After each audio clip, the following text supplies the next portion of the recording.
This is the main event, Mark's podcast, brought to you by Belly Up Unhinged Radio Network Sports. I'm your first host, lifelong wrestling fan, former radio guy, cat dad, and standing 397 miles west of North Carolina, I am Troy. And with me, as always, is the main event collector and figure hunting warrior. He's a WCW watcher of classic wrestling and the Hulk Hogan to my Bret Hart. It's Greg. What's up, Greg? Really? What? North Carolina? Really? Hey, this show is in North Carolina, so I thought it was the perfect time to get that reference in. Good Lord. I will say. I don't know what to say. I will say, I think it's funny that I was like Googling certain things and I see all these people that were like, and these are like all the AEW like diehards or whatever, and Kenny Omega worshipers or whatever. Yeah, and they're worshiping, at the altar of Kenny Omega and all that. And I saw so many I love Kenny Omega, but what's that North Carolina reference all about? I think it's an homage to Michael Jordan. Yeah, but when I think Kenny Omega, I don't think Michael Jordan. Yes. Well, I think, Harpo Marx. Good Lord. That's actually like Kenny Omega actually came right out and like, he did it on Twitter, but he's like, yeah, it's a reference to Michael Jordan because, and see, when I was the age where Michael Jordan was in his prime, I wasn't, I don't know. You probably watched way more of the Bulls than I ever could have. Because they were hot when you were you even a teenager yet?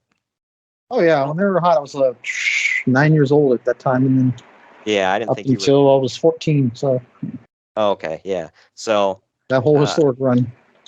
Yes, and that's the time when most young guys start getting into sports big time. So I'm sure you remember because you were the one that told me that you thought it was a Michael Jordan thing because they always announced him as from North Carolina at the beginning of every game. But either way, that's a random thing for Kenny Omega's like, hey, can you throw this in my pre-match intro? Thanks. I guess it's better than holding out Jan for like 10 minutes. But he still does for Moxley. I know. It's so ridiculous. If I was John Moxley, it's like, I don't know, like, it would be funny the first couple times, and it's like, all right, dude, like, it's like, we get it. Old George Hamilton. Yeah, good Lord. Yeah, I wonder if there's any tension between him and Bryan Danielson backstage, like, or if they pass each other and just give each other the whole, like, the head nod. It's like, hey, and then just walk on. He gets in the old throat split like the Undertaker does with the tombstone. That's what he does. Well, why do you think that he only wears bow ties now? Oh, man. Because he wants to look more like George Hamilton. Yeah, wow. But, yeah, today, man, we're talking about a show that, even though I made reference to this guy at the beginning of the show, usually it was kind of a mixed bag of whether or not WarGames worked for him, brother. Hollywood Hogan was on this show, and I forgot that he was going to be on the show because I was like, oh, wow.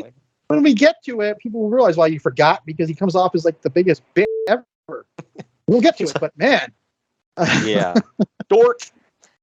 But yeah, this is quite possibly not to chase people off, but like I was going into this event going like, man, I'm actually like kind of excited to watch this show. And then I got into I'm like, my God. Like there's a couple of moments that I'm like, yeah, that was cool. Yeah. Well, keep in mind though, I did say moments. I didn't say matches. I feel like I said moments. We'll analyze it all. Moments. Gotta reiterate that. We'll analyze it all piece by piece going down the line, and then we'll kind of break it down at the end like we usually do. But before we get into all that, though... Coincidentally, wasn't Breakdown this month right here? And this was the... I think it was in your house Breakdown. I see what you did there. That was a nice little pun. Oh, good grief. Yeah. That was on purpose. Thanks. Yeah. Anyway. I'm trying to save the intro. Right.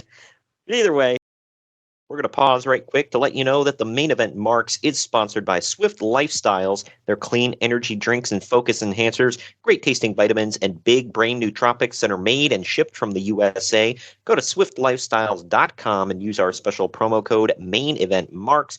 That is all one word to get 15% off your order. It's Main Event Marks, all one word, for 15% off your order. Now that we're telling you to buy other people's stuff and done with all that, we're going to tell you to buy our stuff now going into the break. Don't skip ahead, because we're going to tell you where you can find the best wrestling podcast-related merchandise on the interwebs going into this first break here. And on the other end of it, we're going to tell you about all the news and notes from the fall of 1998. Follow the Main Event Marks at facebook.com/Main Event Marks Pod, on Twitter at Main Event _Marks, and on Instagram at Main Event _Marks and at Main Event Collector. Get ready to rumble in your new Main Event Marks merchandise. We've got t-shirts, hoodies, masks, hats, stickers, pins, and much more on our Redbubble store. That's maineventmarks.redbubble.com. You can also pick up some awesome clothing items with the latest updated show graphics on our Bonfire store. That's bonfire.com/store/Main Event Marks. Support your favorite retro wrestling podcast and pick up some cool swag on our Bonfire and Redbubble stores. That's maineventmarks.redbubble.com and bonfire.com/store/Main Event Marks. Hey gang, it's Commissioner Cooper of TSS Fantasy. We are the fantasy show of the people. Expert fantasy advice, free contests, leading expert medical and legal analysis, and most importantly, you. Interact with us on all social media platforms or check us out at tssfantasy.com. You can hear us on Spotify, Apple and Google Podcasts, iHeartRadio, and many more. Check out the fun today and be a part of the most interactive fantasy show around. TSS Fantasy, the fantasy show of the people. The Main Event Marks are available wherever you get podcasts and on YouTube. Find all of our links on our link tree at linktr.ee/Main Event Marks. Until the sun burns your eyes. And we're back. Just to let you know, the Main Event Marks is sponsored by Shocked Energy. Shocked Energy is a healthier alternative to traditional energy drinks that gives the energy that gamers need while in a long session without skimping on their health. Their products come in a powder form to mix into your water. You can either choose the green apple or watermelon boxes. If you want to try both, you can get the sample kit, use our link in the podcast description, or simply go to shockedenergy.com. At checkout, use our promo code MAINEVENT, that's all one word, to save 10% off your order. That's promo code MAINEVENT to save 10% at checkout. Also, if you're tuning into a wrestling podcast to hear about wrestling and you want it gimmick and politic free, you probably want the same out of your products. Are you ready to ditch the gimmick coffee? Coffee Brand Coffee is fresh roasted to order using only the highest quality coffee sourced direct from farms around the world. They've got bagged coffee as well as K-Cups. Not into coffee? Well, they've got great teas and cocos as well. At Coffee Brand Coffee, their head coffee roasters have mastered the art of unlocking flavors hidden inside their beans.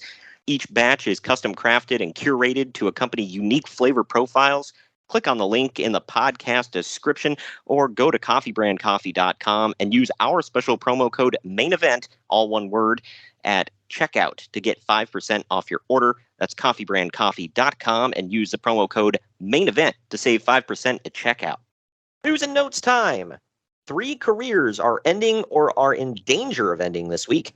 First and biggest, Jim Duggan has been, what? Oh, damn. Okay, I thought you were going with a joke for Flair. I'm sorry. Oh, no. Okay. Okay. No, well, we got news on him coming up, but no. Yeah, I know. I have no doubt we do. Yeah. Right. But Jim Duggan has been diagnosed with cancer and will have one of his kidneys removed this week. Uncle Dave notes that several athletes have returned from losing a kidney and still excelled at their career, but given Duggan's age and the inherent risks involved with wrestling as opposed to other sports, Dave thinks that this could be a career ender. And I'm not going to crap on Dave for saying that right there because, I mean, logic, would suggest. But for some reason, Jim Duggan defies logic. Well, Yeah, right? Good in for him. in 2022, we were up to he beat cancer 3 times. Okay. Right. And last This I is the knew, man that told God to wait 3 times. Yeah, right. Okay. Last That's I heard, he's insane. in remission. I believe he So, is. I follow him on Twitter, and I think he posted a picture coming out of the hospital saying he's in remission again. yeah. Uh, And obviously remission he beat doesn't mean it's cancer gone, 3 but times. 3 times. right. That sounds fake. I know. And after this, right here, he still came back and wrestled for many more years. So No, we'll forget the whole anti-American pro-Canada crap because that was money. let's forget everything he did coming back in WCW because they used to didn't Russo make a bunch of cracks about him only having 1 kidney and whatever? Yeah, because Yes. that's good TV. Asshole. He had cancer. Ha ha! Let's make it a punchline. What? Not one. I'm not all pro Jim Duggan here, but I am pro. Don't make fun of people with cancer. Right. My thing is Roman Reigns had leukemia, and other than him coming back and giving that speech, "Hey, I'm back and I'm recovered," not one person has mentioned it to my knowledge since then. So, and it's never been a part of a storyline. It's just so ridiculous. There's just some things it's leave it alone. Oh, I know. Nothing is off limits to that doofus. In other cases, clean. in other cases, Ultimo Dragon suffered an infection and other complications from elbow surgery recently that was only supposed to keep him out for a month, but now it's looking more like 6 months, and doctors have told him that he might never fully recover. Well, yeah. He had a somewhat forgettable run in WWE. There's that. He recovers, and he's still great. So, yeah, right. All's well. That ends well. Yeah, and he didn't strike it big in WWE, which kind of sucks. But at the same time, if you honestly look at his career, he's a great wrestler. He's cool, amazing looking wrestler. Oh yeah, okay. So he's an amazing wrestler. He looks cool, but to be honest, he's not. I don't know, unless he has a mouthpiece. He's not really WWE style, in my opinion. I mean, they could market him, but I mean, look at the Lucha Party or whatever the hell was it, the Lucha House Party? Yeah. They were all great, but they were dorks because they're not fit for WWE. They're not fit for WWE. Not saying they can't excel elsewhere. Obviously, they did big things in their home promotions, whatever, but. Some people just aren't cut out for WWE. It's, I don't know. Not everybody can do it. And it's not a slight against them. It's just, not everybody has, quote unquote, it in WWE. It. And finally, legendary Japanese wrestler, the Great Kabuki, wrestled his Roll Tide, cracking open a green mist. La Columbia coffee. Nice. Trap latte. And finally, legendary Japanese wrestler, the Great Kabuki, wrestled his retirement match this week in a tag match with Terry Funk and Doug Gilbert in IWA. Kabuki is... Just funny that someone's wrestling their final match with Terry Funk, who's had 47 final matches. Sorry. Yeah, right. My thing is, well, I guess Kabuki is still expected to work behind the scenes with IWA, which he probably did. But Terry Funk, all right, whatever, in 1998, I get it. But Doug effing Gilbert, he was in your final match. That sucks. Any relation to Eddie Gilbert? If it was Eddie Gilbert, it wouldn't be too bad. But you get Doug? No, that's hot stuff. But yeah. I don't know. Frickin' if nobody remembers us previously talking about Doug Gilbert, we've mentioned him before. He's the guy who on live TV told Jerry Lawler, in the sense of a wrestling promo, that he likes to touch little girls or whatever. And the thing was, that was not planned. He just went off the cuff with that and got fired for it. Because why wouldn't you get fired for that? Lawler wondered why he got fired. Yeah. And this was after Lawler vouched for him and got him on got him in one of the Royal Rumbles. I can't remember which one it was, 96 or something like that. So, yeah, it's that's a way to repay the guy. Call him a pedo on national TV. Nice. or regional TV, whatever. We're going international right off the bat, though, here, because Antonio Inoki is forming his own fake promotion called UFO, which is still basically a New Japan Pro Wrestling project. The idea is to build up UFO as a shoot fight promotion built around Noya Ogawa and eventually lead to a promotion versus promotion battle with New Japan. Inoki held a press conference this week to announce the debut show for UFO, and interestingly enough, they went so far as to get UFO its own TV deal. Furthermore, it's even on a competing TV network from the one New Japan Pro Wrestling airs on. God. All networks competing. Yeah. The rules are basically similar to UFC and Vale Tudo. Although many, if not all of the matches will be worked. God. The idea with getting what's them... the point? No effing clue. The idea with getting them their own TV show and network is to build credibility for the eventual New Japan Pro Wrestling feud. Well, I don't even know what the hell this is, so I'm going to say it never happens. we talked about it a couple of weeks ago, where he held an actual show, and supposedly it was like legit, like fights, and it was like the worst piece of crap of all time. He was saying that Mike Tyson might show up, and somebody else, I don't remember off the top of my head. Neither one of them showed up. The show was embarrassing. The main event was a turd, and Uncle Dave said it was the most embarrassing thing he's ever seen. Well, hold that thought, because Heroes of Wrestling is happening next year. Wow. Yeah, this UFO just it tanked, and it was further proof that Antonio Inoki had no business booking. It was called UFO. What the hell did you expect? I'm going to assume it stood for like Ultimate Fighting Organization or something. I don't know. I'm just guessing off the top of my head. But from Japan to Mexico, both EMLL and AAA both EMLL and AAA are kicking themselves because they both booked big shows on September 18th. The problem is the Julio Cesar Chavez versus... Did I say that right? Julio Cesar Chavez? You did, I believe. Okay. All right, I think so. Versus Oscar De La Hoya boxing match is happening that night, and Chavez is basically a national hero in Mexico. Oh yeah, because De La Hoya's chop liver down in Mexico. So those... he's not. Sucks, but... So those two wrestling shows happening at the same time as the boxing match aren't likely to draw very well, since basically everyone in Mexico will be staying home to watch the big fight. De La Hoya won, by the way. I can't remember that. Actually, was a good fight. Yeah. Like my dad watched it. I watched it with him. If people don't know, Mexicans love them some boxing, okay? See what I just said. Yeah, right.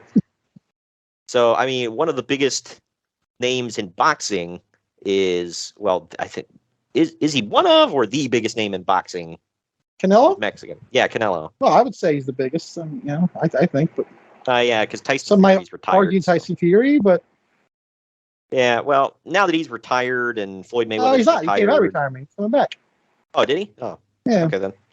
He actually came out of retirement at Clash of the Castle at the post-show. Wow. Who's he going to fight?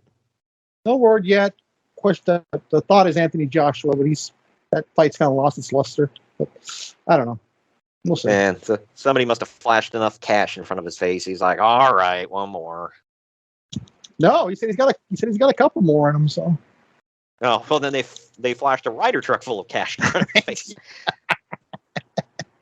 Now, whatever. His money has the Queen on it. Okay, so again, it doesn't count. That's funny money. True. I guess it all spends the same, I guess, but early buy rate. All rate. cash, whatever. Well, it's about to have the King on it, but you know what I mean. That's right. You're right. Yeah. It's weird how their money changes depending on who the current monarch is. Can you imagine our money every 4 years we get new bills? That would suck. It's like, hey, I still got a Bush Senior. But early buy rate info for WWF SummerSlam is somewhere over 500,000 buys, which would be a huge success.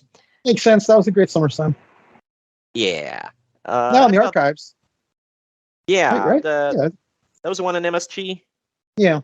Okay. So yes, We now in did the that one. archives. Yeah. Yep. Where what was it Highway to Hell?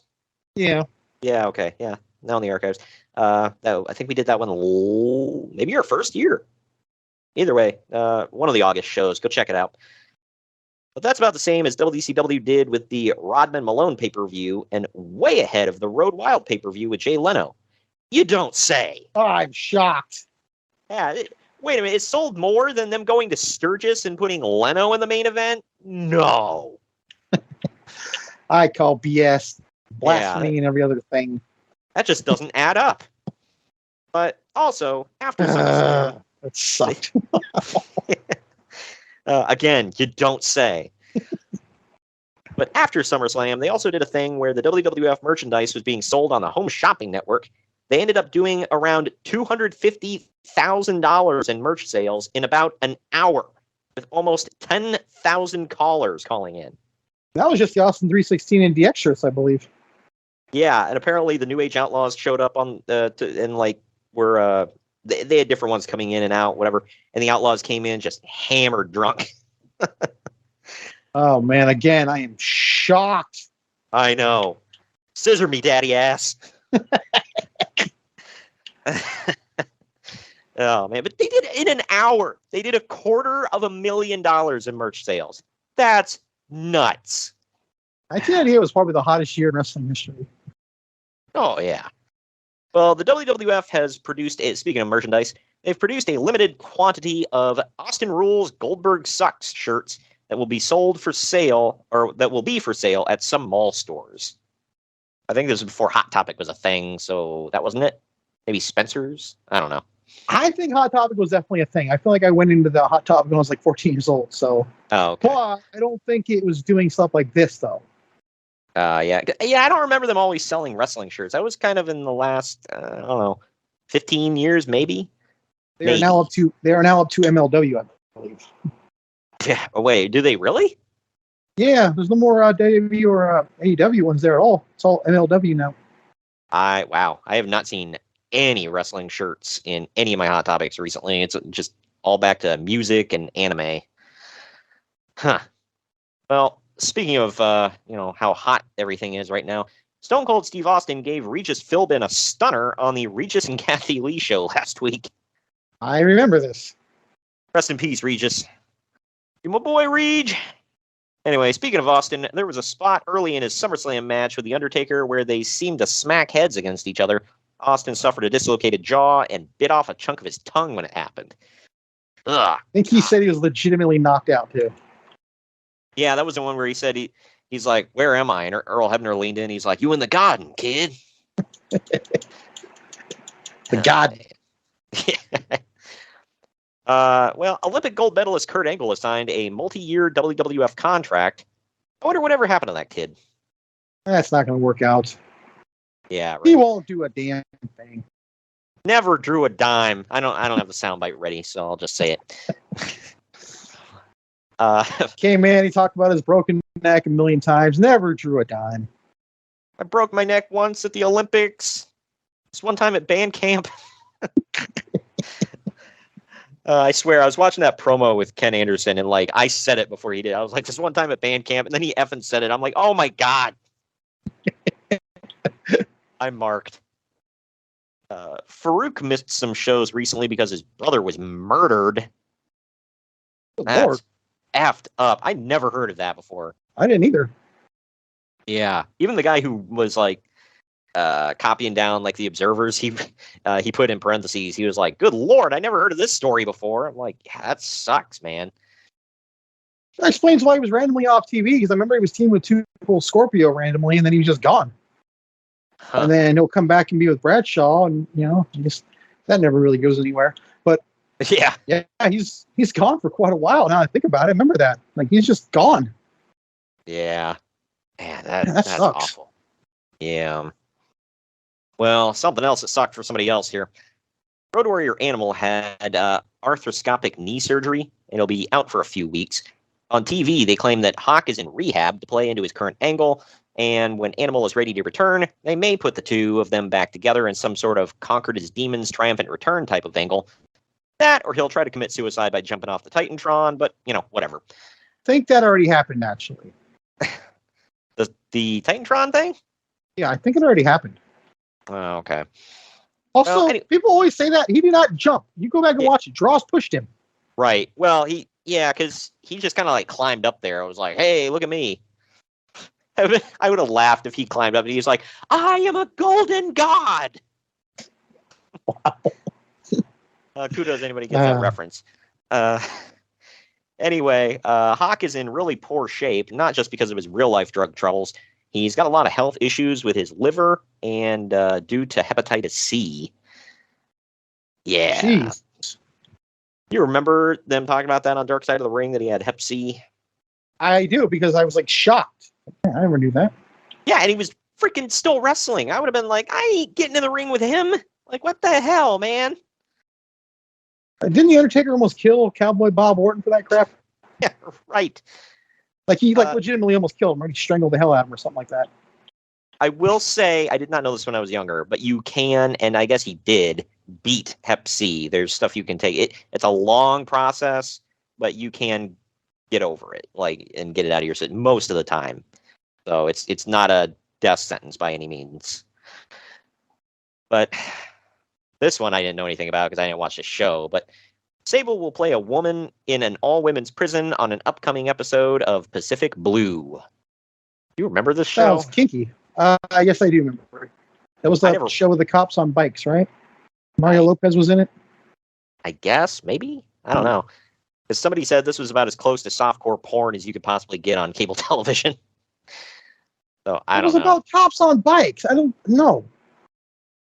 Yeah, I don't know. Maybe he's specifically talking about this episode of the all-women's prison. I didn't watch the show. I didn't know of it, but I don't know that it was anywhere close to softcore porn. But unless they're just using hyperbole, I don't know. Yeah, I know I used to see advertisements for it, during Raw and stuff. I don't know anything about it. I was a kid at the time. I only know about it because they were talking about rebooting it like last year. But okay, here to your point, it was a crime drama series about a team of police officers with the Santa Monica Police Department who patrolled its beaches on bicycles. Yeah. Okay, so bikes. Yeah. Not sure. Oh, I probably should have clarified. Yes, bicycles. I don't know how they must have just been saying that because it's Sable. There's no softcore porn involved in it. They said it was often described as Baywatch on bikes. Well, there you go. I don't see Mario Lopez on the show at all, but I thought that was when he was on. He was sworn he was on there. I don't see him in the. Or they were going to have him in the reboots. That might have been what I saw. Okay. Oh, okay. Yeah, that makes more sense. Okay. Oh no, you're right. Okay, he's at the very bottom. Sorry. Yeah, he was in this. Okay. Either way. I don't know. Again, I didn't watch the show. I don't freaking know. Speaking of the WWF in show business, Jerry Lawler and Lance Russell will play themselves in the Jim Carrey movie Man on the Moon, based on the life of Andy Kaufman. Jimmy Hart was supposed to be in it, but since Lawler is in it, WCW threw a fit and won't allow Hart to do the movie. Good Lord. For the record, Russell was not in the movie. He was replaced by Jim Ross. Seeing Jim Ross trying to play Lance Russell was kind of weird. It's like, you guys, it's not even close. And yeah, Lance Russell commentated for Memphis for years, whatever, and he was from Tennessee, but he did not have a Southern drawl at all. So, whatever. Either way, for those interested, the primary writing team for Raw is Vince McMahon, Vince Russo, and Ed Ferrara. There's also a much larger circle of about a dozen people who regularly submit ideas that are often used as well, but those are the primary three. And of course, nothing makes it to TV without final approval from McMahon. Well, shocker of the week there. You will see why when Vince Russo goes to WCW. Right. You need that filter in there, trust me. But there's still no word on Shawn Michaels returning to the ring. He lost quite a bit of weight, and the idea is maybe later this year or early next year. They've tossed some storyline ideas around regarding him and DX, but nothing is set in stone. Well, Yeah, give it another 4 years. By the way, we cover his return to the ring just a few weeks ago, actually, when we talked about WWE SummerSlam 2002, now in the archives. Go check it out. man with not one, but two primes. Yeah. No joke. Freaking nuts. Vince McMahon did an AOL chat recently. God, so nice. Oh, man, and we are dating the podcast here. Okay. Right. And hinted For those who that don't know, AOL was a popular internet back in the day. Yeah, right. They used to send you discs because, you didn't just come with internet. All right. You had to get a browser and a service and whatever. So you put this disc in your computer and you pay for it after your trial runs out. But anyway. You got to use a disc? That's like a baby's toy. Yeah, right. But anyway, Shout out to whoever gets that. A couple movie references on this one. But he hinted that the WWF would be returning to network TV soon. In reality, there's nothing much to that yet, although given the strong cable ratings, they'll probably do something again on network TV eventually. Fox exactly 1 year. Yeah, right, with UPN. Fox has expressed interest in getting into the wrestling business and is actually looking at starting its own promotion. They'll have to wait about another 21 years for the WWF to make that materialize. It may work out, I think. Yeah, right. Look, you're going to have to wait another 2 decades, but it'll happen. Fortunately, it's a show that they're shopping around, I assume. Yeah, right. Almost 21 years exactly from this show, by the way. Because their first show was October of 2019 on Fox. So there you go. All right. We got to hit it, man. We haven't done it in a couple weeks. So, all right. This week in ECW. If we I may have another volley. Bill Alfonso has a broken forearm and has to get pins put in it. Axel Rotten was hospitalized with liver inflammation and had gallbladder surgery. Yikes. Oh. He'll be out for about a month or so. Shane Douglas's sinuses exploded again, and he'll be hospitalized. God, he was a walking injury, man. Paul Heyman scratched his... the injury's not funny, but it's just like, holy cow. Paul Heyman scratched his cornea in his sleep when he accidentally rubbed his eye somehow and had to have some sort of laser surgery on it. Okay, why do you admit that? What, I was playing with my kid and he threw a Lego or something. Why the hell would you play? Yeah, I know I was scratching my eye while I was sleeping. Just shut up. I mean... Oh, my God. Yeah, no shame in it. There's a little shame in that, dude. I can't scratch my eye without getting hurt. I will say this. I scratched my eye. I've scratched my eye in my sleep pretty bad in the past, but never to the point of where I had to have surgery on it. I just put some eye drops on it and whatever. This is borderline as bad as when Hogan hurt his leg getting out of bed when he's going to face Orton at SummerSlam. You couldn't have used something else. You're walking down the stairs and you twisted your knee or something. Oh man. I like this. Paul Heyman, the liar. The one time he decides to tell the truth, it's the most pathetic thing he could have used. I love that. Or this could be the lie, and it could have been something super embarrassing. Well, then he went the wrong way on it, and he picked the stupid one. Either way, he went with the most innocent thing he could think of. I can attest to that. That crap does happen. It freaking sucks. You wake up and you're like, "Why does my eye hurt? What happened?" But either way, he's currently wearing an eye patch for a few days. Also, Bam Bam Bigelow, suffering from dizzy spells due to concussions, collapsed while getting out of his car and broke his wrist. Good Lord. I know. That sucks. On top of all that, Mike Awesome broke his ankle in Japan, but he's still expected to work next month's ECW pay-per-view if possible. You know why? Because he's such an effing man. Damn right. Yeah, the gladiator, man. God. His name was literally awesome, dude. So there you go. Need I say more? I want new tights where it says awesome down this leg and awesome down this leg. Yeah, I want new tights. Awesome. I want these new tights where down this leg it says chump stain and down this leg it says Freakzilla. Do you remember that? Yes. For people that don't know, is Edge and Christian Good were like God. listening in on him talking to the seamstress, and then they cut that promo. I never forget that till the day I die. But last ECW thing I got here.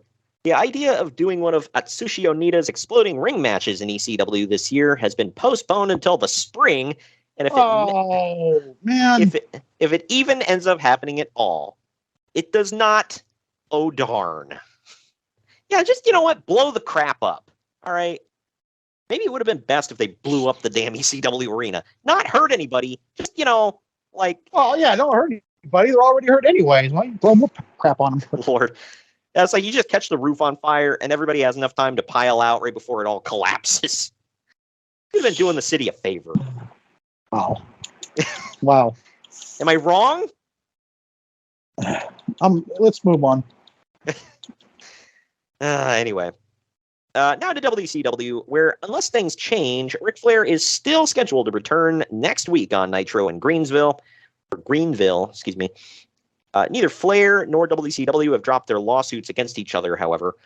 Flair is still trying to get a judge to rule his contract voided so that he can at least negotiate with the WWF, although the odds of him going there aren't as good as one would think after both The Undertaker and Triple H made comments about him being too old, which reportedly upset Flair. I don't remember that. He'll get over it. Yeah. Right. Ironic that The Undertaker calls someone old, huh? He should really think about hanging it up. It's like, really? Eric Bischoff was... Granted, though, even in his old age, The Undertaker is better than an old Flair. In my opinion. Yeah, well, I was going to say, both of them did have moments where they collapsed in the ring and couldn't get the F up. So That's true. That. But I mean, like, I think old Undertaker had more better matches than old Flair, is what I'm saying. That's true, yeah. So Eric Bischoff... Again, not saying much, but... Yeah, no, you're not. Eric Bischoff was on a radio show this week and said that Flair never formally requested time off in writing, as his contract had stated, so he put WCW in a bind. Flair disputes this, however, and claims that he asked for the time off months before and that it had been approved. It is worth noting that Bischoff sticks to the story to this day, so... I don't know which one's telling the truth. I don't know. I'm not going to cast this. I don't know. I'm not there. I wasn't there, but Bischoff maintains it to this day. Well, there's option C, but somebody pointed out, they're like, this company was such a disorganized mess. He very well could have requested it in writing months in advance, and Bischoff was never told. And it just got lost in the shuffle or something, which I could totally buy. Either way, Nitro is basically being written these days by Eric Bischoff, former child actor Jason Hervey, Hulk Hogan, and Kevin Nash. It's all still so disorganized. I can't understand why it went under and why it sucked in 1999 after all this. But are you questioning the good goddamn name of Jason Wonder Years Hervey? He might have been the only one with a level head. Like, think about it. The other three you just named off. Wouldn't he be the only one with that gain? So maybe. Oh, man. Well, it's all still so disorganized that things are frequently changing backstage as the show is going on live. As an example, talking about the Kevin Nash and, talking about how Kevin Nash and Sting were supposed to team up in the main event, but midway through the show, they changed it to Luger and Sting and simply had Nash interfere. People give Vince McMahon crap. I don't think he changes things on the fly that much. Like, good Lord. Like, I've heard of things changing, like, right before the show, but it's like in mid-show, you're like, F it, we'll change. Like, why? God. Arn Anderson has physically improved to the point where he badly wants to wrestle again. That being said, Anderson is still getting by far some of the biggest reactions on the shows lately simply by cutting promos. Well, yeah, because they're probably expecting that, he's going to say something about the Horsemen getting back together, and here comes Ric Flair, and whatever. We're about a week or two away from that, yeah. Yeah. So, I mean, not that, obviously Anderson cuts great promos, but, yeah. This one. That's a great lead-in, usually. Well, I think you know about this one, or at least part of it. Conan, Disco Inferno, and Juventud Guerrera were all banged up last week. I know, what a hell of a trio. They were all banged up. Good. Go ahead. This is not against them, actually. This is like I feel bad for them. Oh. They were all banged up last week when they unknowingly took bumps on the part of the ring where there was a trap door set up for the Warrior to disappear and reappear in the ring during the show. Man, Conan we may have a story about that in the middle of the pay-per-view. Hold on. Yeah, right. Conan is scheduled for an MRI this week, but everyone else is still working. This is interesting since a week after this, the British Bulldog suffers a near career-ending back injury because he bumped on that same trap door, and it reportedly led him into a pain pill addiction. There it is. You stepped on it, but okay. Yeah. Well, man, you think they would fix that? I know. After 3 guys are like, "Hey, I hurt myself bumping on that damn door that nobody told me about," then they don't do anything about it. Tell them. Yeah, like it's kind of hard. Like I've never worked a full match, so I don't know. But I've known wrestlers, and it's like especially a big ass trap door. It's kind of hard, especially in the middle of a match, to remember. Oh crap, where the hell's that damn door? You don't bump on it. I think it's stupid. Period. I don't care if you know where it's at. Right. It's dumb. Well, this story here kind of explains something for the pay-per-view. Scott Steiner has 5 compressed discs in his back, and it's unknown if he'll ever be able to make a full recovery. Expect his fall brawl match with Rick Steiner to be kept short. Yeah, about that. Oh, okay. I did not know that. That explains a lot. Yes. Yeah, now I'm suddenly like, it's like, okay, well, that explains, because I watched the pay-per-view before gathering the news. I might have to change my stuff here now. Yeah, because I was like, holy, well, that explains why it went down the way it did. There's been talks of bringing Stevie Richards back to WCW, and Terry Taylor was the one pushing for it. Good Lord. Random? I know, right? But now... I almost missed it, but I didn't. Yeah, there you go. Yeah, there you go. But now that he's been basically pushed off of the booking position or pushed out of the booking position by Hogan, Nash, and Bischoff, there's not likely that this is going to happen anymore. The same thing goes for Meng. It doesn't. The same thing goes for Meng, who was beginning to get a big push a couple of months ago because Taylor and Kevin Sullivan liked him. But now, with them mostly out of the picture, his push is probably done. Wow, that explains a lot too. Because I feel like I remember talking to you like a while back when I was binge watching 1998 when I told you they were shoving Ming to the moon and no payoff came. They had there you go. They had him headline against Goldberg too, and as the champion. Damn, that was a big thing. Yeah, and the Nash and Hogan are like, "Doesn't work for me, brother." Which is weird because I feel like Ming's one of his closest friends. I know. Figured he would have Hogan would have been all about Meng, but whatever.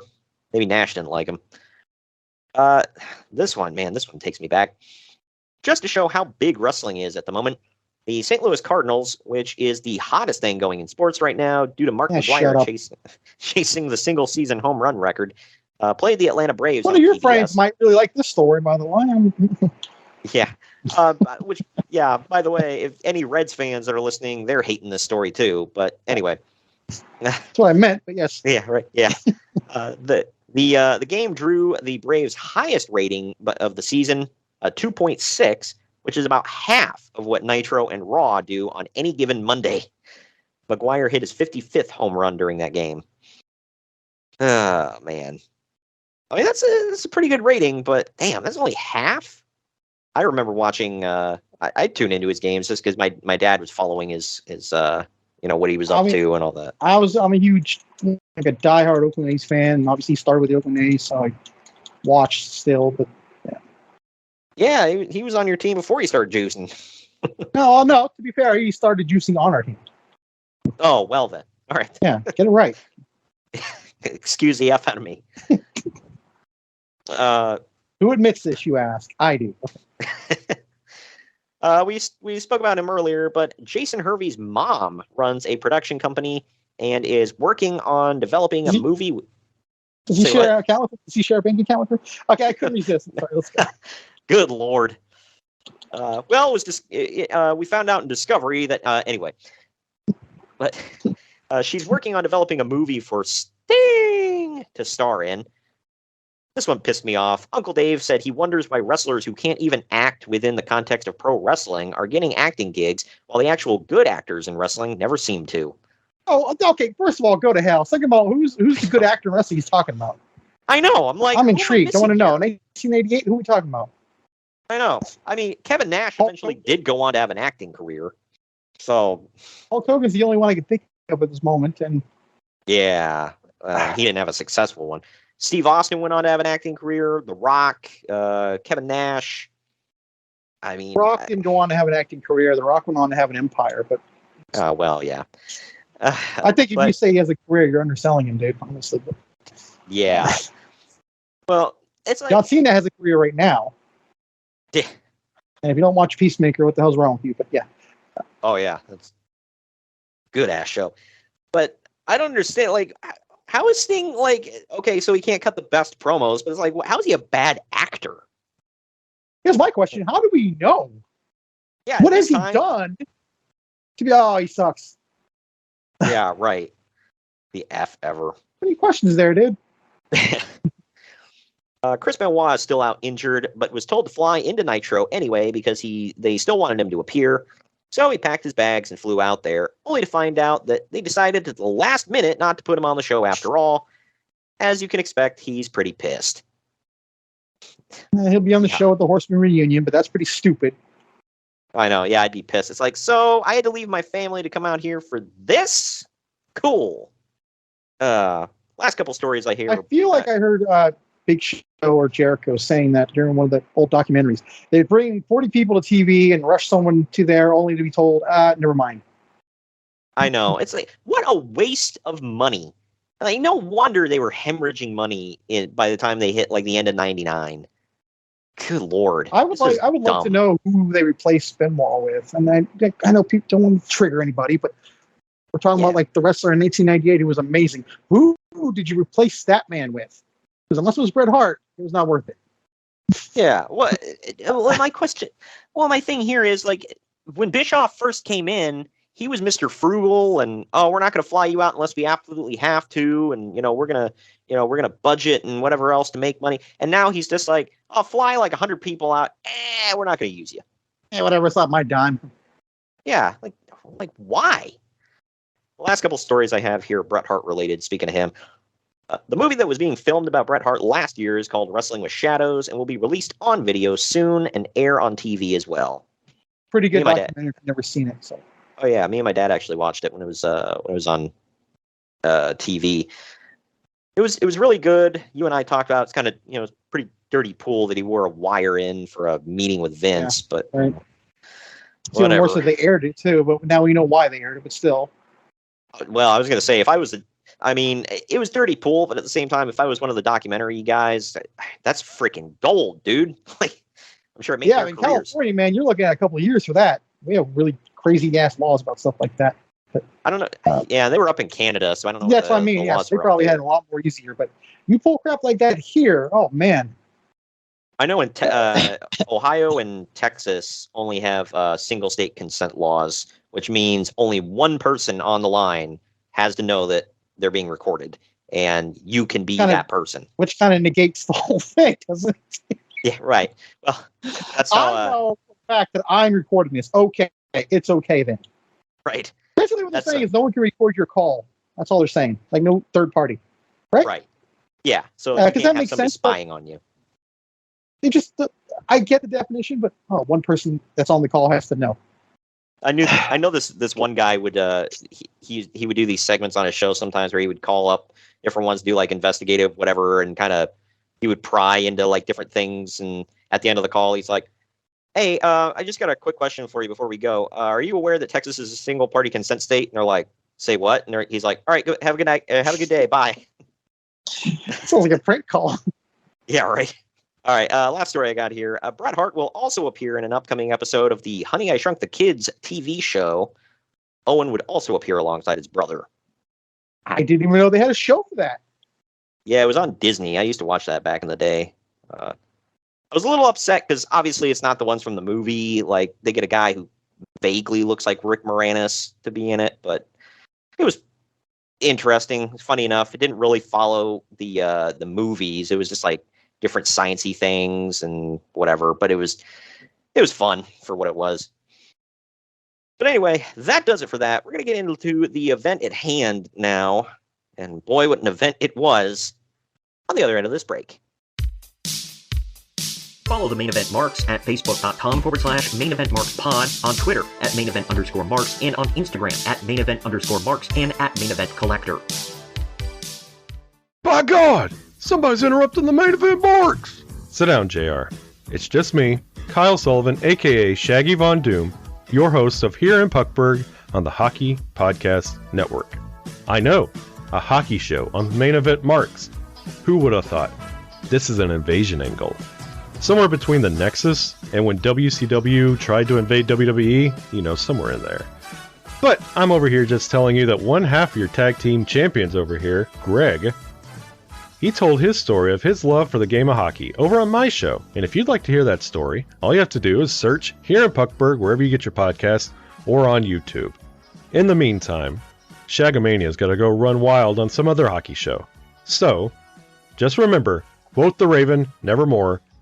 Take your vitamins, say your prayers, and oh yeah! Hello everyone, my name is Ryan McCarthy and I'm the host of the No Credentials Required podcast.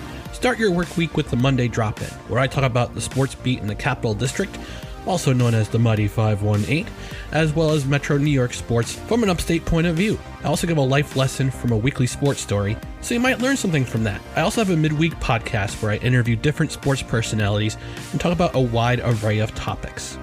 Take a listen and subscribe on your preferred podcast app, including Apple Podcasts, Spotify, Spreaker, Google Podcasts, Amazon Music, and iHeartRadio. Also check out our social media channels on Twitter and Instagram, BellyUpNCR, and Facebook.com/BellyUpSportsNCR.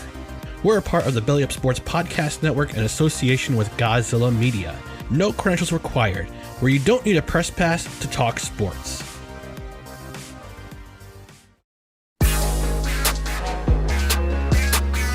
Event marks are available wherever you get podcasts and on YouTube. Find all of our links on our link tree at linktr.ee/main event marks. And we're back. It's WCW NWO Fall Brawl 1998 WarGames. The tagline, or I'm sorry, the date was September 13th, 1998. The tagline, no retreat, no surrender, one rule. Take no prisoners. Okay, I will say that wasn't a bad tagline for the show. The show itself, a little too long. But... yeah, right. They always did. I'm like, why did you have like half a book for your freaking tagline, bro? That's like 4 pay-per-views and one tagline right there. Yeah, right. But the venue is speaking of long-ass names, the venue is the Lawrence Joel Veterans Memorial Coliseum in Winston-Salem, North Carolina. Whew, I think I got it all in. I'm getting winded just thinking about it. Right.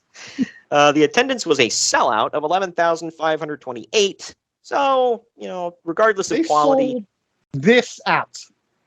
It was WarGames. Come on. It was also a really weird WarGames, too, which we'll get into. But yeah. Right. Yep. And Flair was not on the show, which... surprising, but it has to be a first time ever. Yeah, and they still sold out.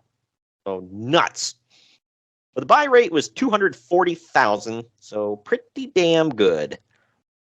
We get an opening video for the event where it makes it seem like we're being introduced to a TNT drama. Like they show like all the wrestlers and they put their names up on the screen. I'm like, looks like the opening credits to like a show or something. But we then get our usual 10 minutes of commentary frickin' talking that I fast forwarded. Okay, so that's in my notes too. Why do they always do this? It was the most boring, anticlimactic way to open a show ever. Useless as hell. Need to point that out. Yeah. And you're wasting time. You can have another match going on right now. And then you look at the times on some of these matches, and you're like, wow, I wonder where they could have chopped some time off from. Right. Well, and I know you were saying that, UFC starts off like this, whatever, but man, it sucks. They do, but it's also organized sport, and the guys have to be ready to go, and they're still warming up and stuff. Right. This one, it's like, get the F out there. Have a match. We're then shown a flash of a Sure, video we'll say there's Max on this card. we're then shown like a quick flash of a video backstage where Ernest Miller attacked someone for thinking he wasn't great. Cool. Because this was clever. Yeah. We now go By the way, to. I just realized too, we go from a long ass introduction of the pay-per-view to a backstage thing. Still no match yet, by the way. Right.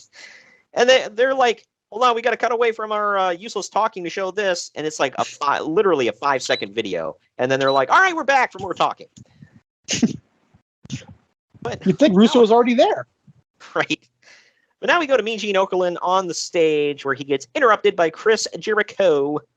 Jericho says that Goldberg has been ducking him and crying about Jericho's challenges. So tonight, it will be champion versus champion with Goldberg versus Jericho. I'm just going to say this right now. This is some of the most entertaining stuff on this whole show. Oh, yeah. And apparently Goldberg effing hated it, which it's like, Lord, take a joke. If anything, this made Goldberg look better. It was like, yeah, he's I see your point, but I disagree because it made him look more like a punk. But again, we'll get to that. Yeah, it in one way I can see it kind of made him look like a punk because he's like not answering the challenge, but at the same time he's like, you're beneath me. Why the hell do I have to answer your frickin' challenge? You're the TV champ. So I don't know. And then he could have came out and destroyed him in the context of a match, but we didn't get that. Crap. Jericho said he'd take the spear and the jackhammer and let him destroy him. He's like, I don't care, just get in the ring with me. But nope. And this is like I gotta say this is when Chris Jericho was worth a damn and meant something. Oh yeah. Sorry, people are gonna get offended by that. I don't care, but it's atrocious now. But man, this guy was amazing. This had to be some of the stuff that WWF was looking at where they were like, we need that guy. He's just entertainment just oozing out of him. Less than a year away from it too. So wow. Yep. But now we get this first match. Yeah, you wanted a match, Greg, so here we go. I did, and we're not going to get one either. So what's your point? It's Disco Inferno and Alex Wright taking on the British Bulldog and Jim the Anvil Neidhart in about 11 minutes. This one was pretty effing sloppy. After the Bulldog caused Disco to accidentally hit Wright off the top rope, he struggles to get Disco up for a power slam. This takes forever. He finally hits it, and he pins him for the win. Uncle Dave gave it a whole quarter of a star. I gave it 2 for effort. What say you? I gave it 1. This sucked. This is the one where Bulldog gets hurt, though, I believe. So, yeah. I don't know if that takes away from, or is why the match sucked. I don't know. Because I watched it, and I knew it happens. I kept watching it. I don't see where it happens. I think it actually I thought it happened, at least according to that news story, happened like the next night. So maybe. See, I've always heard it happen at Brawl. It might have. So if that's the reason, then that would totally give him an excuse for See, that's what I meant when you were talking in the news. I was like, oh, that explains why this match sucked. I forgot about that. Yeah.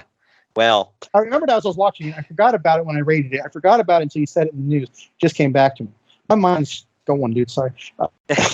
Well, this also kind of makes me step back, and it's like I always talk about Disco wasn't all that bad and whatever. This match did not prove that. But you also said that Disco was hurt too. Was it after this? Oh yeah, okay, yeah. He took a bump on the thing. Who knows? This match might have just been cursed because of the whole door. Right. Not that it was going to be great otherwise. Oh no, definitely not. I'm just saying. Yeah. We know Bulldog's better than this. Oh, for sure. We now go backstage with Mean Gene Okerlund trying to get a word with Scott Steiner, who comes out of his locker room with Buff Bagwell. They were probably oiling each other's packs. Yeah. Hey, Buff, you look so vascular. So do you, Scott. I got the oil. Oh.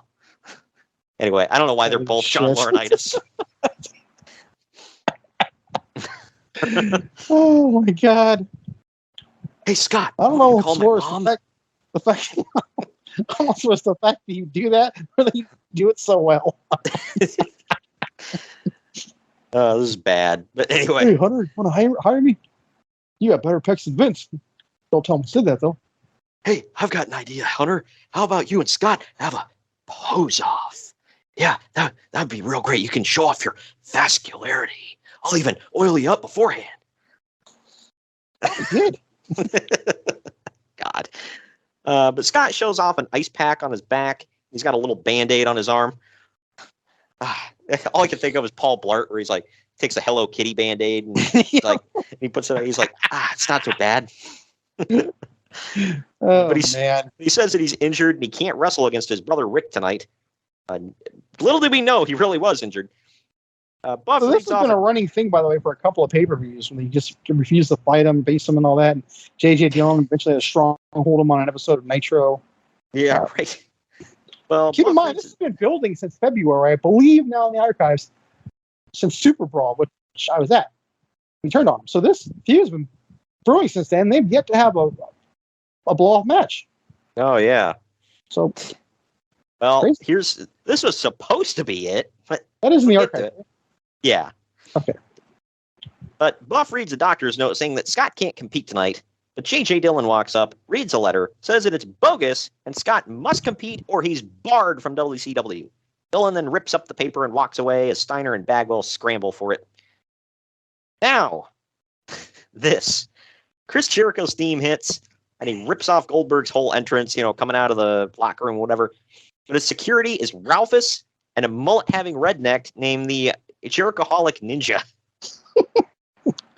What the hell, man? Jericholic. Oh, good Lord. But Jericho wanders through the arena while his music plays, not being able to find his way to the ring. This was hilarious. I lost it laughing at that dude. I swear. I was like, oh my God, this is so stupid. It's great. He walks into a couple locker rooms. He walks out in the parking lot. And finally finds his way to the ring. It's just so dumb. I loved it. But finally comes out on the stage where Pyro's barely sparkling, so he kicks it.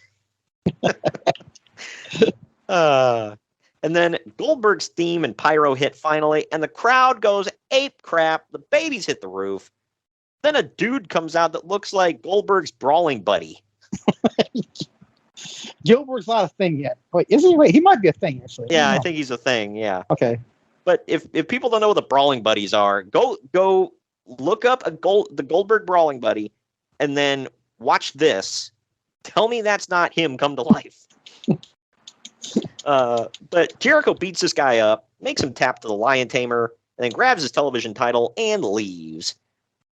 The guy also had like a toy belt with him that Jericho also takes. That's funny. But now we go backstage for part of an interview for WCW.com between Lee Marshall, who's great, and Rick Steiner. After a while, it flips to an outside shot of Mike Tenay standing by with Scott and Steve Armstrong. Hella frickin' random. I don't know what you're talking about. Why is that random? Oh, I don't know, because why the hell are they there? Hashtag hard body ref, dude. Oh, yeah. But Ernest Miller interrupts him randomly to say that he's the greatest. Cool. Okay, real quick. Did you ever notice that he always said, I'm the greatest? The greatest what? Yeah. Karate Okay, guy. obviously, if you watch the show, you know. But, like, the greatest what? To the casual person who just turned it on. Wrestler, karate guy, dancer, black guy. All of the The above. obvious answer, I think, would have been wrestler, but the second one would have been dancing because he didn't do dancing. But he wasn't talking about either one of those. Is the point. Was he talking about karate? I'm pretty sure he's talking about karate, yeah, but All right. Sure. just Yeah, see, I guessed wrestler too, but I don't know. But Mike Tenay tells him off, and then Miller starts to walk away before turning around and attacking the Armstrongs for reasons. Norman Smiley, of all people, then runs up and shoves Miller, asking what the hell is wrong with him. Man, how long do you got? Did you know, by the way, that Norman Smiley is British? I had heard that. So, but Wouldn't right have now, guessed. like before I say it, do you know that? I know I heard it before, but like in passing, I was like, is he? So this is not a known thing. Yeah, like a lot Because of a people mutual friend messaged me the other day and says I was 10 years old when I found out Norman Smiley was British. I said, wait, what? I feel like everyone knows that. I looked it up. Apparently, not a lot of people know this. It's not just like, oh, of course, yeah, he's British. The first time I found out, I want to say, is I was watching an old WCW show where they had some kind of like World Tag Cup or some crap, and he represented Great Britain. And I was like, say what?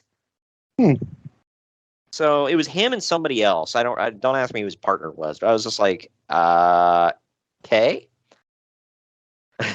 Weird. So I thought it was like really weird. Like, you didn't know that, but I'm like, okay, apparently a lot of people don't know this. So, okay. He didn't really talk a lot. So He didn't, but when he did talk, I could tell he was, I mean, like I said, I can tell he had a British accent, because if I had just heard him, I would think he was like Dutch or something. He definitely has an accent.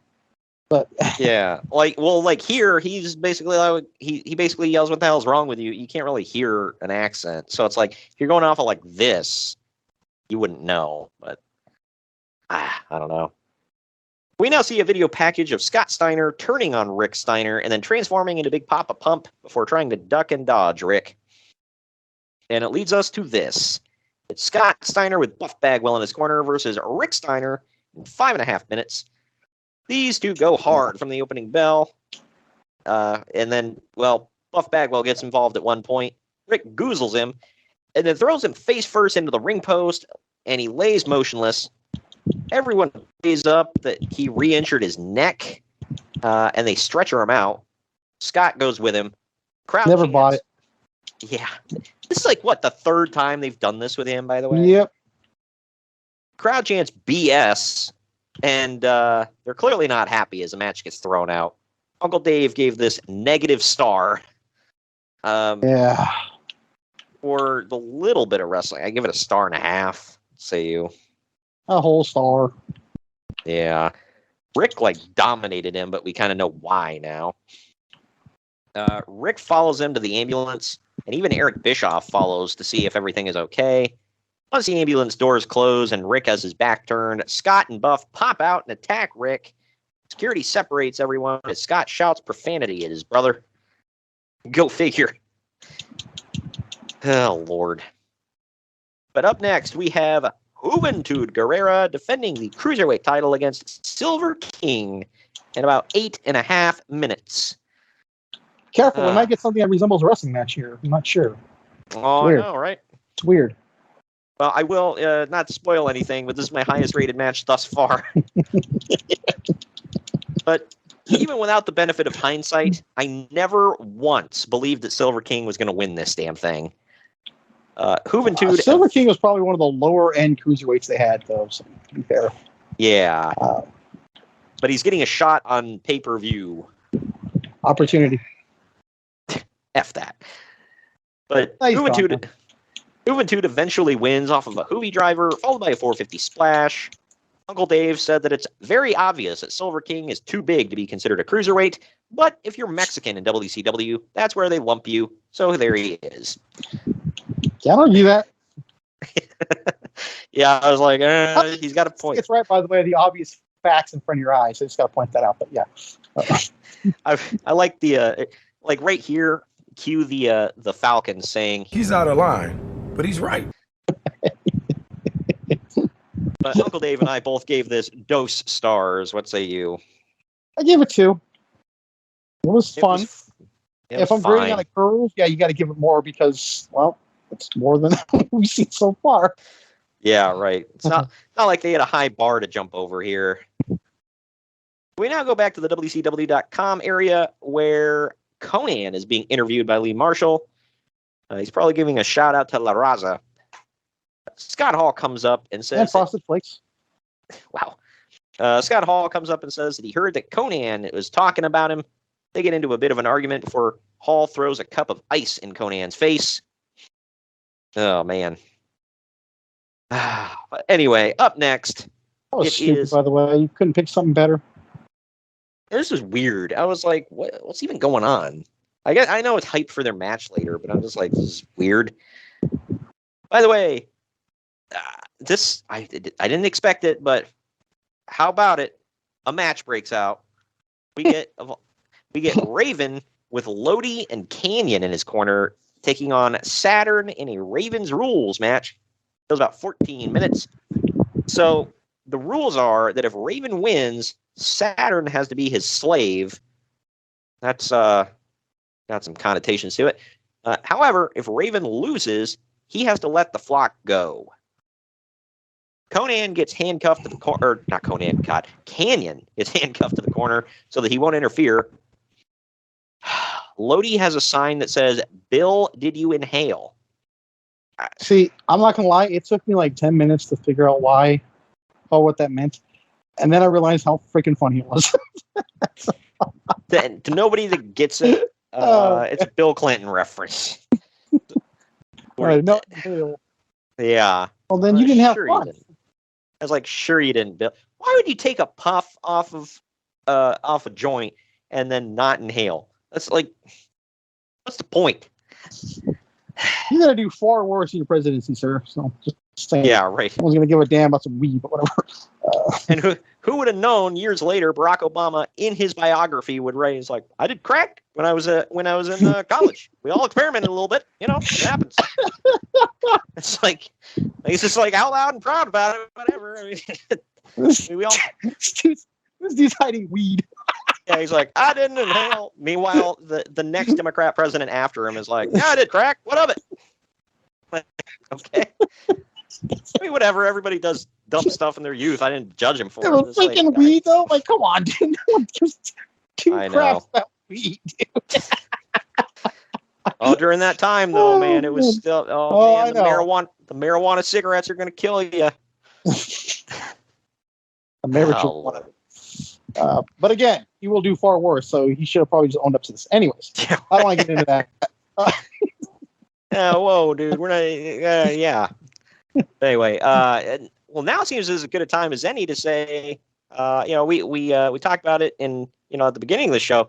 We never talk about politics on the show because we don't want any of that crap around our show. And if you don't want any politics around your products, go to coffeebrandcoffee.com. We actually got a special 5% promo code for you if you use it. It's main event at checkout. You get 5% off your coffee. Keep politics out of your products. They stay neutral and don't give any statements on anything because they just want to deliver great tasting coffee. And that's what I like. And Greg likes coffee too. So go check out coffeebrandcoffee.com. Greg loves coffee. Oh, well, yeah. He's a bit of a nut, if you can say that. Anyway. I'm sure that to a lot of people, 5% is a lot. Here in California, though, man, I'm screwed. That ain't even half the tax. But yeah, right. But anyway, more flock. Any money you save is good money, but whatever. Oh, absolutely. But more flock members come out with a table, and Kidman actually hits a missile dropkick on Raven behind the ref's back, causing the flock to chase him away. Lodi tries to interfere later. Bad. Yeah, right. Lodi tries to interfere later and gets crotched on the top rope. Not his ding-a-ling. The ref gets bumped by Canyon, and Canyon uncuffs himself before hitting the flatliner on Saturn. Saturn kicks out, and the crowd hits the roof. I was like, wow. Like, I think at this point, they were wanting something. Like, they hadn't been given anything. You're watching this, right? Yeah. Well, okay. Just making sure. I mean, it was a good match. Don't get me wrong, but I was like, man, this crowd was like red effing hot for this. Because if you listen to like the after the fact people talk about it, they're like, Raven was never over. Nobody cared about him. Nothing he ever did mattered in WCW. Like, I don't know. The crowd was the last part, but I disagree with the rest. Yeah, I was like, the crowd is coming unglued for this stuff, man. But Saturn had kicked out of that, and then he hits the DVD to Lodi through the table before Raven nails the even flow, and Saturn kicked out again. And then he gets up, hits the Death Valley Driver, and wins. The crowd threw the babies in the air. Uncle Dave gave it 3.5. I gave it an even 3. What say you? I gave it 3. This may be the best match of the night. Yeah, I don't even think that's a maybe. This has got to be the best match of the night. Everything else is kind of like, not to spoil it, but everything else is kind of like, which is shocking because listen to this match coming up. It is Kurt Hennig with Rick Rude in his corner taking on Dean Malenko. This one goes about 7.5 minutes. So that has 5 stars written all over it, right? right? You would think. But Malenko goes off on Hennig's on Hennig right off the bat. This one is decent, but Malenko just beat Kurt's ass like he owed him money. He hit the Hennigplex on Kurt. Yes, Malenko hit the Hennigplex on Kurt.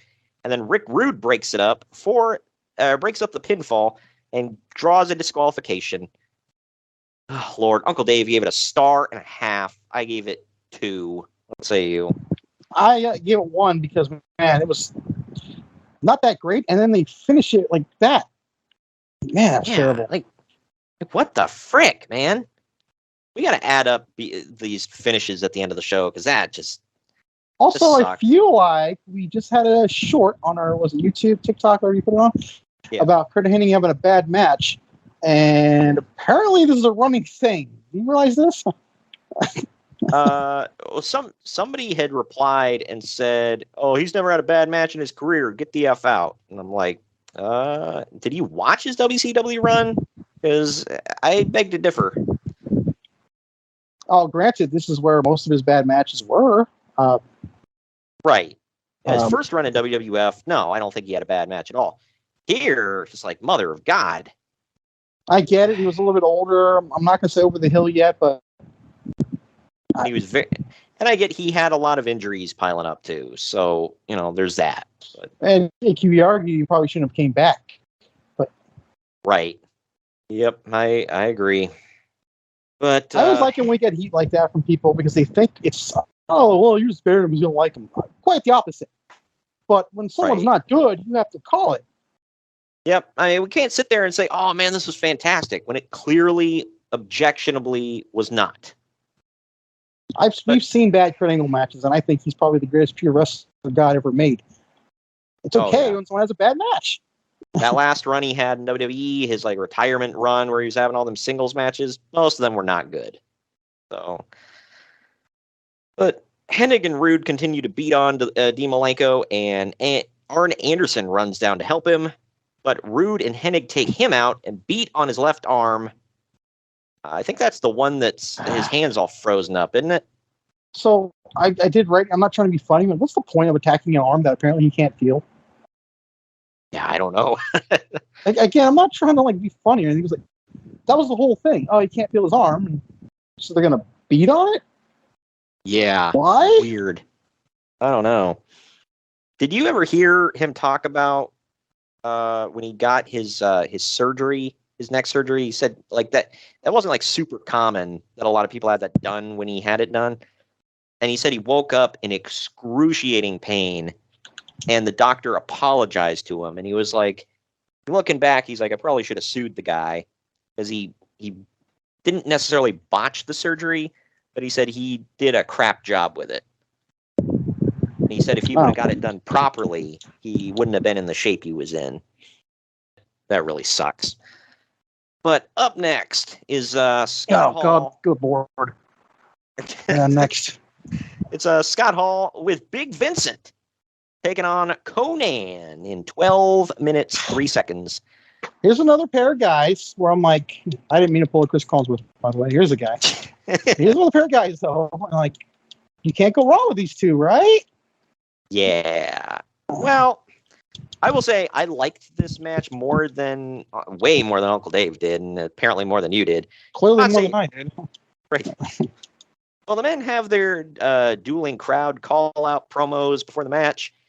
Which is more entertaining than the match itself. Again, go ahead. Right. Yeah, because, Hall comes out and does his survey time. Then Conan comes out and, yo, let me speak on this. And, all that. So, dude, as a kid, I ate that crap up with Conan. That was my favorite part of the whole show. He didn't even have to wrestle. Conan was my guy, man. Yeah, he was badass. I was like, I don't care if he ever wrestles. I just want to hear him talk. I personally think that Wolfpack Conan is the greatest thing he ever did. Oh yeah, it was awesome. And I know people love him in Mexico and other things too. And I get that. I'm not crapping on it, but to me, this is the Conan that I love right here. This is prime Conan for me. Yep, this is my thing as a kid, man. That's one of my favorite parts of Nitro. But he had everything, man. He could wrestle, he could talk, he had a good look. Oh yeah, and he looked different than everybody else on the show. Yeah, right. Lended something to it. But they then play Ring Around the Rosie for like 2 minutes, going back and forth between the two rings. Yeah. Because we needed more stalling. At one point, Paul has Conan in an abdominal stretch, and Vincent hands him a cup of beer, and he's drinking while he's pulled in. This is a famous GIF, by the way. I've seen this a million times. Oh, yeah. It is. In the end, Conan hits Hall with a facebuster, followed by the Tequila Sunrise for the win. I'm actually surprised that Hall put Conan over clean as an effing sheet. Uncle Dave gave it a dud. Thought that was pretty brutal. I gave it 2 stars. What say you? This is probably the worst 2-star match I'll ever give. I'm not like it, but it wasn't the worst piece of crap in the world. No, it didn't completely. Well, save that worst piece of crap in the world for coming up. I'm kidding. It wasn't quite that bad, but yeah. But so that's a couple things you could be talking about, but I don't want to get ahead. Yeah. Well, we're about to get into the main event, so there's a good lead-in for you. We're going to take our second to last break. When we come back, it's main event time for WarGames. Follow the Main Event Marks at facebook.com/Main Event Marks Pod, on Twitter at Main Event _Marks, and on Instagram at Main Event _Marks and at Main Event Collector. What's up, everybody? I am the hardest part of the ring, the host of the Apron Bump podcast. Ugh, another wrestling podcast. How many times can I listen to fans tell me who needs a push, who doesn't need a push, who brings Vince's coffee these days? Enough! The Apron Bump is about the journey. It's about nostalgia. It's about discovering new forms of wrestling to really tickle your pickle as a wrestling fan. The podcast brings you reviews of wrestling events all over the world, whether it's WWF, WWE, WCW, ECW. We even cover the golden eras of Ring of Honor, Progress, TNA, and more promotions in the future as well. New episodes every Wednesday. Bump day, yeah? Go to apronbump.com or go to your favorite podcast platform or YouTube and subscribe today for the most diverse, fan-friendly wrestling podcast in the world. I'm Hard. The Main Event Marks are available wherever you get podcasts and on YouTube. Find all of our links on our link tree at linktr.ee/Main Event Marks. And we're back. It is WarGames. About 20 minutes. Or Blood and Guts if you prefer, whatever. Good Lord. It's Team WCW versus NWO Hollywood versus NWO Wolfpack. This is the first of its kind. So there's 3 men on noting. Oh, go ahead. Sorry. I was gonna, there's 3 men on each team. The match can end at any time. There is no match beyond. So that's a big change. Also, everybody comes in at random. So in theory, all 3 members of NWO Hollywood could have come in one right after the other. And the last big change is that you can win by pinfall, which has never been a thing in the past. You had to win by submission or surrender or knockout. So, big changes here. It's also worth noting this is the very last WarGames pay-per-view. There was one more, but it's on Nitro. And I believe it's only 1 ring. Yeah, it's in the triple cage. So kind of historic for that reason. Kind of the prelude to Lethal Lockdown. Now, I did mention something a couple weeks ago. I want to say now before I forget. They say it. You'll hear it in the match. I know you probably did. Why is Sting in this match competing for a title match when he has a title match in his pocket the next night? This makes zero. Yes, they say it during the match. Oh, he's going to face over tomorrow night on Nitro for the world title. Like, why the hell is he in this match then? It negates the thing. Clue. Yeah. They do try to cover it in their defense. They say, well, it's a shot tomorrow night. And if he wins tonight, he doesn't have to win tomorrow night. He can have a shot at home and have it. But it's just stupid. None of it makes sense. Well, you could have had Conan in this. But that was my thing with MJF. Like, I know logically why they're keeping him out of the world title tournament, because he's not going to win. But he's like, well, I don't have to. And he's trying to cover it up, I know. But logically, he's kind of stupid. He's like, well, I already have a title match in my back pocket. I don't need to do this. It's like, yeah, but like, if like, couldn't that be your backup? Like, if you lose in the tournament, you still got that title match. Like, so Don't use logic. theory, yeah. So in theory, you've got 2 title matches, but whatever. Yeah. Anyway, the 2 men that start. 2 men start, and then members randomly enter one by one after that. Like I said, DDP and Bret Hart start. I mean, those would have been my choices too for the Iron Men. So, but They carry the whole match, so yeah. Yeah. Well, out next is Stevie effing Ray. And this is where that was born, by the way. Yep. If you got to get a third man to represent the NWO Hollywood, Stevie effing Ray. Oh, man. Okie doke. Sting for the Wolfpack. Keep in mind, the better Harlem Heat guy is nowhere to be seen on this card. Yeah, right. Just So- point that out. The Right. 2-time Hall of Famer, the 6-time world champion, but Stevie Ray is on this card. Okay. Okay. This is what I was talking about in theory, where it's like, because now you got 2 Hollywood guys out there with a WCW guy before the Wolfpack guy even enters, and now Sting comes out for the Wolfpack.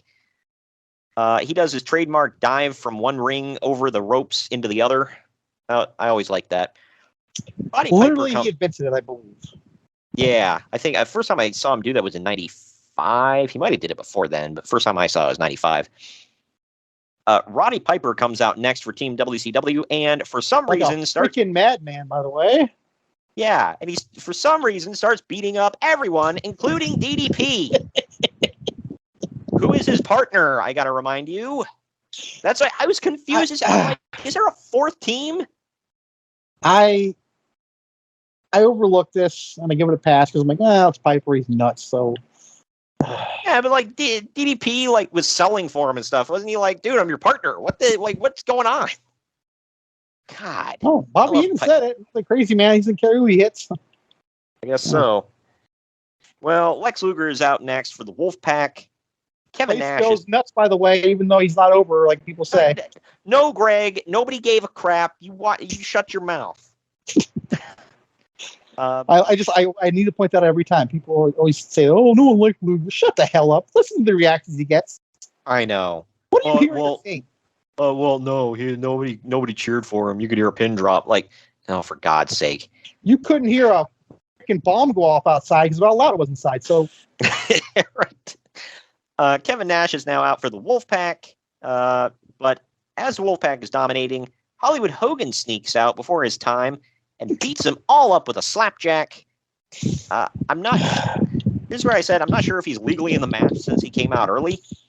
no, they make it a point though when they say it later. Oh, he's in there now. I don't know. Effing stupid. Stupid. But when the NWO Hollywood is dominating, the cage fills with smoke, and a Warrior impersonator pops up, who, by the way, was actually the Renegade. Was it really? Yeah, it's since been revealed that was a Renegade. I thought it was Brutus. Oh man, that would have been funny. But they only show him from behind, so you can't really see him. Only the crowd can. But either way, he pops up out of the smoke, and he gets his crap kicked in. Right. I'm like, what the finally frick? got him. Yeah, I'm like, what's the point of this? And then the ring fills with smoke again, and he disappears. Bro, he's going forever, bro. You know, it sounded like Hogan was like, what the hell's going on? I don't understand. I don't know if he's walking back and forth. Oh, my gosh. But now the real Warrior runs to the ring to round out Team WCW and beat up all of NWO Hollywood. Okay. Real quick, before you go on, I need to point something out. Okay, so let's just say this is where Bulldog got hurt. Okay? Yeah. Okay, so for the sake of argument, maybe the next line, maybe here, I don't know. If it was here, and Warrior ended up, like the actual Warrior, ended up not using the trap door, what the fuck was the point? No, the impersonator had to use the door, man. Oh my God, it makes no sense still to me though. So Got it. the guy broke his back and potentially ended his career for an impersonator.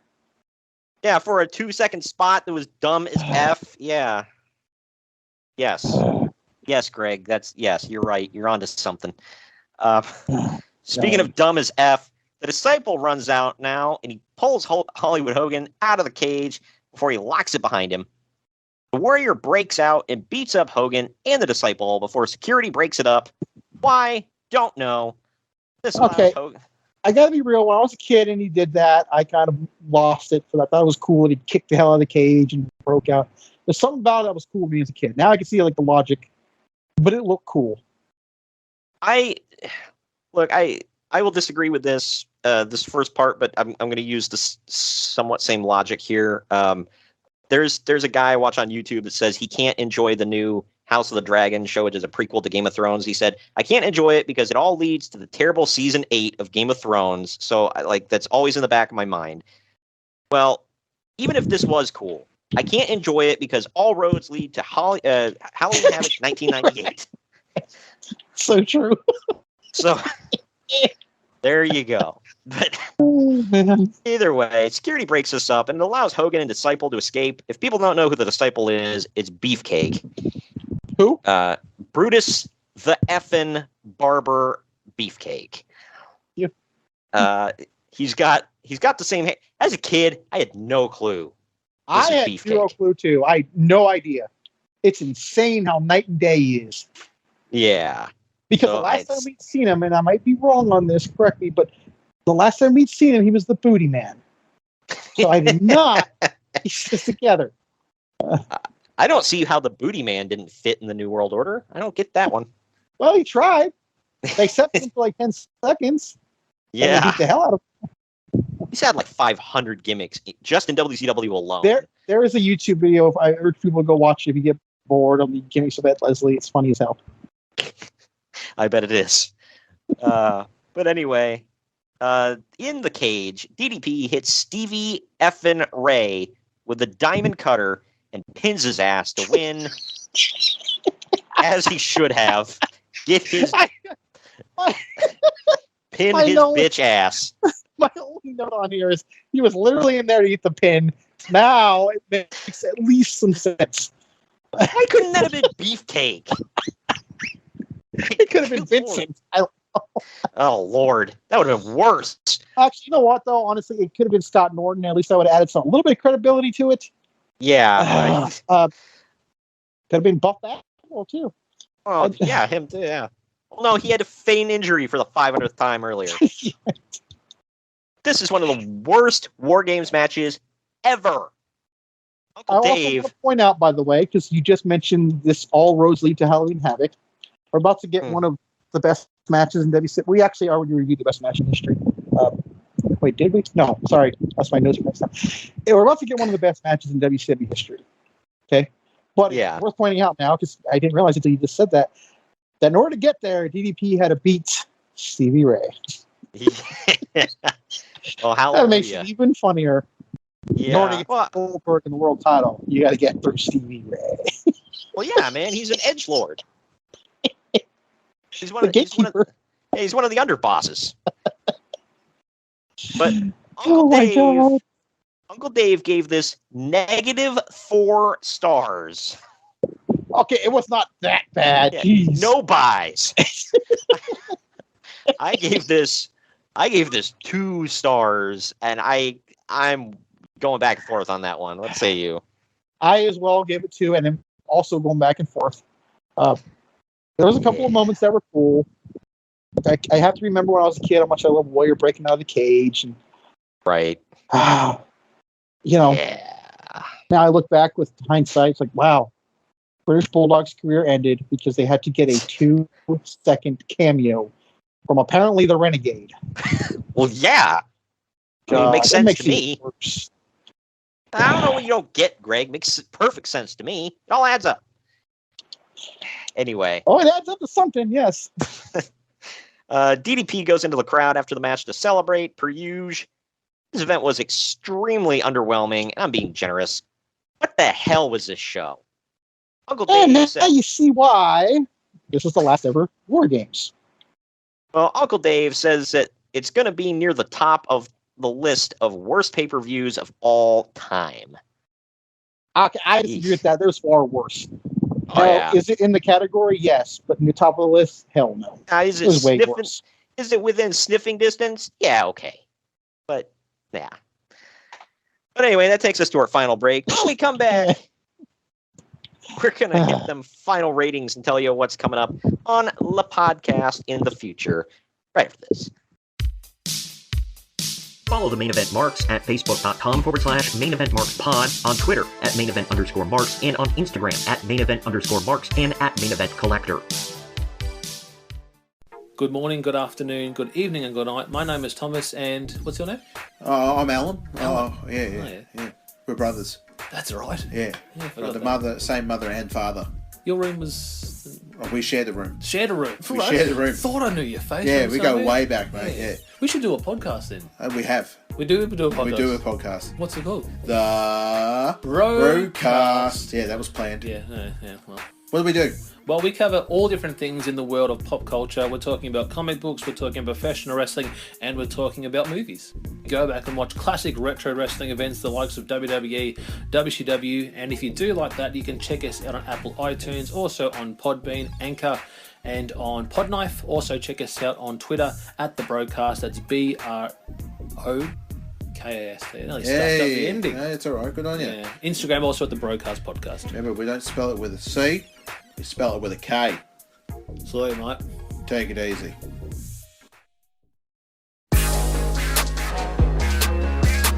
Main Event Marks are available wherever you get podcasts and on YouTube. Find all of our links on our link tree at linktr.ee/Main Event Marks.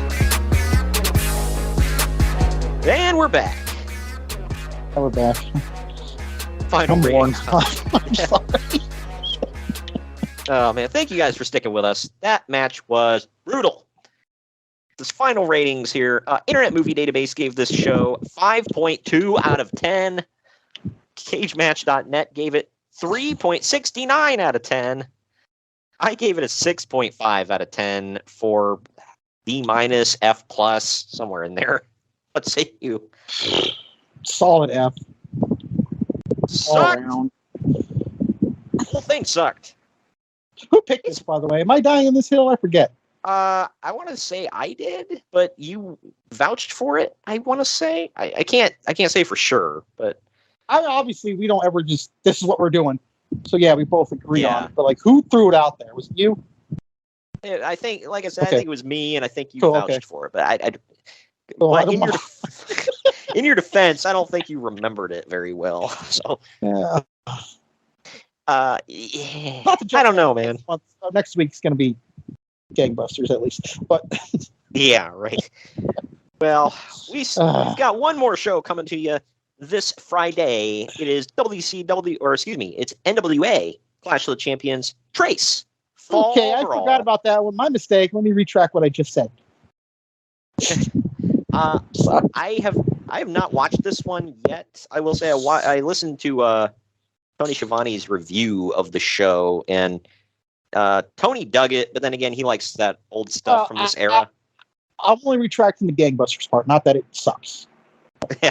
I don't want to use that word too liberally. We have a show coming up because I'm already way ahead, to be honest. Gotcha. We have a show coming up that is amazing. Well, Say so. I didn't pick this show because of this. I picked it because it's named Fall Brawl, and it took place around this time, and plus I wanted to shake things up. But this show, the NWA Clash of the Champions 3, this is the final clash under the JCP banner, right before being sold off to Turner. Did they say that? I don't know if I they feel like I said it didn't on the know that. show. Yeah, it's. I mean, it's true. I don't know if they said it on the show, but That's the what I mean. purchase. Did they say it? Because I didn't hear that. I don't know if it was official at this point, but he's about to go bankrupt. So Ted Turner comes in and bails his ass out, and we'll talk more about it on the show Yeah, he's about to Friday. go bankrupt, and that all that does is make Tony Khan's stupid statement even more stupid. I have way more money than Crockett. Well, no crap. Yeah. I got way more money than the dude up the street asking for a quarter for his booze every morning. Good Lord. Yeah, and we'll talk about all the negotiations and stuff, and kind of some ruffled That's kind of feathers. sad, right? It's like, now I look back at it. Wow. I This know. was kind of the end of an era. Yeah, it definitely was. And we'll talk about why there were some hurt feelings between Ric Flair and Jim Crockett around this time. And I'm gonna say I'm not totally not on Flair's side with this one. I'd be kind of pissed if I were him too. But we'll get into it. Yeah. And next week, to round out September on the 28th. By the way, happy birthday to me. This is what we're dropping on my birthday. So. Oh, God, I just speaking of dropping something, but anyways. Yeah, right. We dropped it like it was hot and flushed it. But next week on the 28th, we're bringing you WWF Ground Zero in your house. I have not watched that in your car, yet, so. wherever you listen to it, whatever. Yeah. That one, I haven't watched it back yet. I know you said it wasn't really much of a show, but you're excited for the news. So. This is a what's the word? Like a bridge show. It's a show to get you into the show. Yeah, gotcha. Yeah, it's one of them. It's our 97 show of the month. Little tip, or not tip, little preview. I believe this is the first ever 3-hour in your house. Oh, wow. I believe. I'm looking forward to watching it just because I love 97. Even if the shows aren't great, it's cool to watch the shows and see what's going on and talk about it. Like I said, it's our court-mandated 1997 show of the month. The one we got coming at you. You might be a little month. Surprised. Yeah. Might. The one we got coming at you next month for 97, because we, like I said, court-mandated one per month. But the one we got coming at you next month, I think, might even be better. But we'll tell you about that next week. Thank you for joining me today, Greg. Yeah, sure. The pleasure is all yours. Great. We'll see you this Friday with Clash of the Champions 3, Fall Brawl, and next Wednesday with Ground Zero in your house.